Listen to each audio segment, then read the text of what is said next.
Hello everyone, welcome to another session of Next Year's Essential Question Series NEET PG 2025. Today we are going to have a discussion on neonatal jaundice and step-by-step evaluation of how to proceed with the questions related to this particular topic. Our journey would be to focus on the identification of the cause of the neonatal jaundice, which could be pathological or physiological. Once the pathological or physiological causes are identified, then you have to start with the indications of phototherapy, that whether the phototherapy in that particular patient is required or not, and ultimately what this jaddojehed is for. I'm sorry. And ultimately, what as a complication is required to be prevented from this neonatal jaundice? So obviously, we have to start with question. A 4-year-old neonate born via normal vaginal delivery presents with a visible jaundice. Laboratory evaluation shows a total serum bilirubin level of 18 milligram per deciliter, which is obviously high, with predominantly unconjugated hyperbilirubinemia. Then the point number two is the neonate is feeding well, has normal reflexes, and shows no signs of lethargy or neurologic dysfunction. Now, first step in each of these kind of the questions is to identify whether the patient is suffering from physiological or a pathological jaundice. You know, a physiological jaundice is basically a physiological adaptation due to immature liver enzyme function, which carries a lower risk for the complications like kernicterus. On the other hand, the pathological jaundice results from hemolysis, the infections, the metabolic disorders, or the liver dysfunctions. Then it obviously carries a higher risk of complications like kernicterus if it is not properly managed. Physiological jaundice, the time of onset, it is after 24 hours of life, which is typically 2 to 3 days. While if it is appearing within 24 hours of life, pointing towards pathological. Rate of progression, obviously, there has to be a gradual increase, while it has to be a rapid or steep rise in the bilirubin levels in case of pathological jaundice.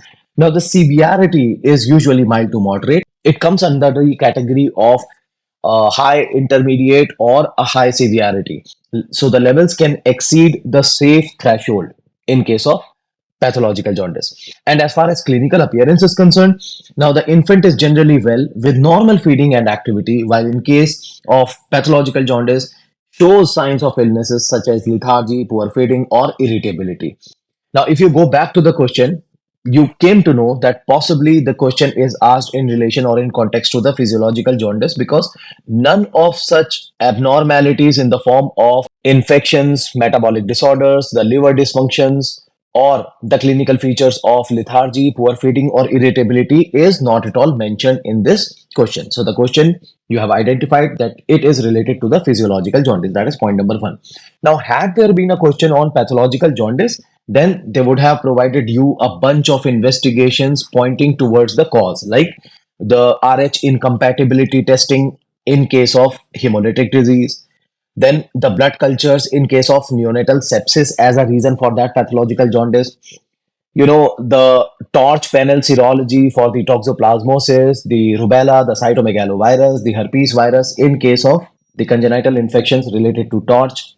Then a HIDA scan for biliary atresia, then the viral serologies for neonatal hepatitis, and so on. But none of such investigations are provided to you in the question.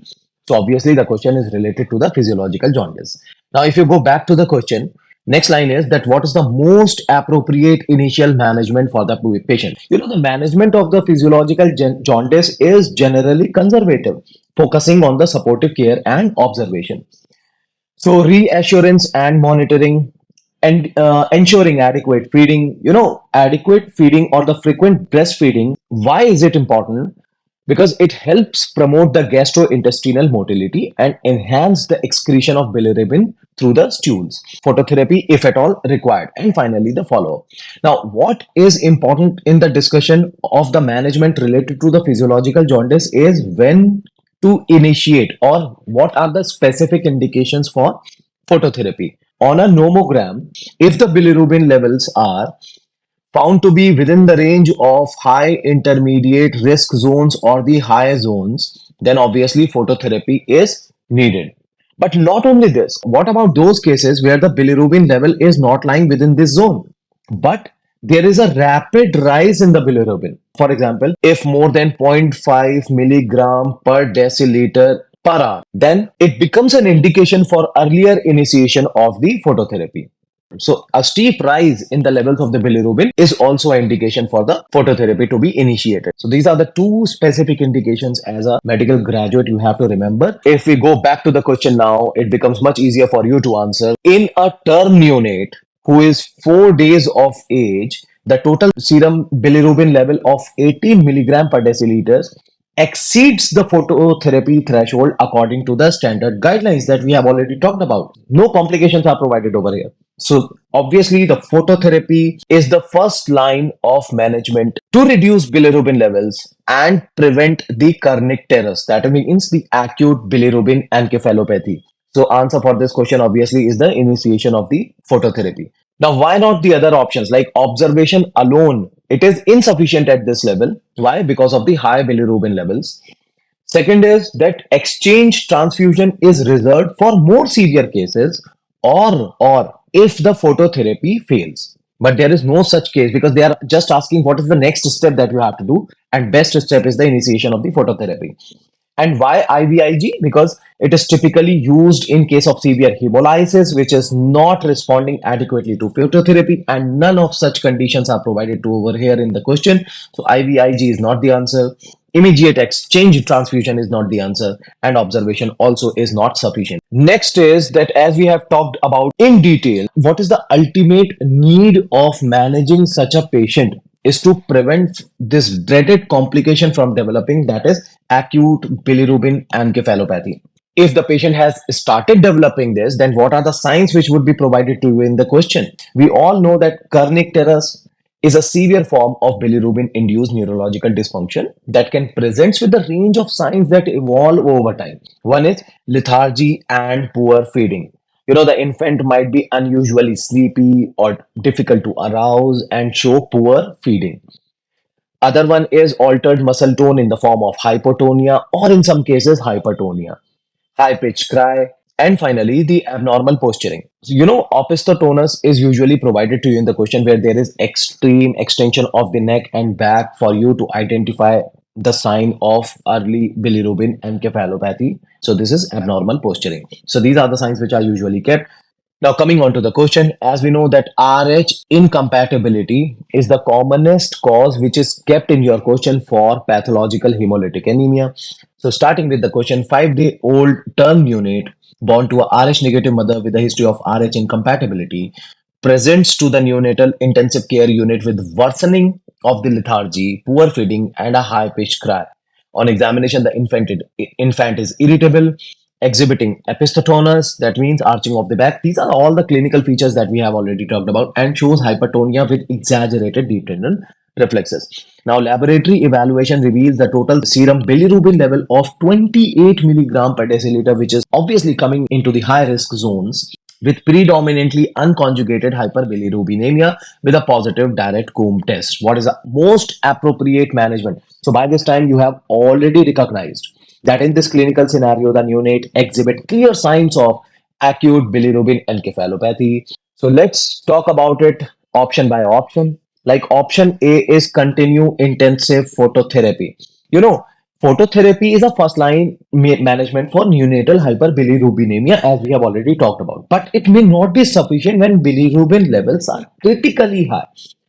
So, phototherapy works gradually by converting bilirubin to a water soluble isomer. But the urgency in this case demands a rapid reduction. And in order to have that rapid reduction, immediate exchange transfusion is indicated. Why?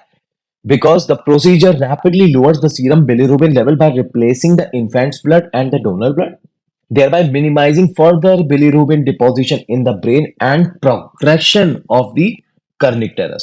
So this seems to be the correct answer, but before marking the correct answer, you have to rule out the other options also. Next is administer IVIG. IVIG is useful in cases of immune mediated hemolytic jaundice to reduce hemolysis. However, the presence of established neurological symptoms, so IVIG alone is not sufficient as it does not act quickly enough to prevent further brain injury. So this option is also incorrect. And finally, provide supportive care with close observation only. Obviously inadequate given in the high risk of permanent neurological damage, which is provided to you in the questions. So the immediate and the most appropriate management in this neonate is to perform the exchange transfusion to rapidly lower the bilirubin levels and prevent the progression of Kernick Terrace. So hopefully you have understood the journey related to this very important topic, that identification of the neonatal jaundice in the form of physiological and pathological one, then in what case to use the phototherapy, and finally identification of Kernick Terrace, which is bilirubin encephalopathy, and its appropriate management. So all the best for your future examinations.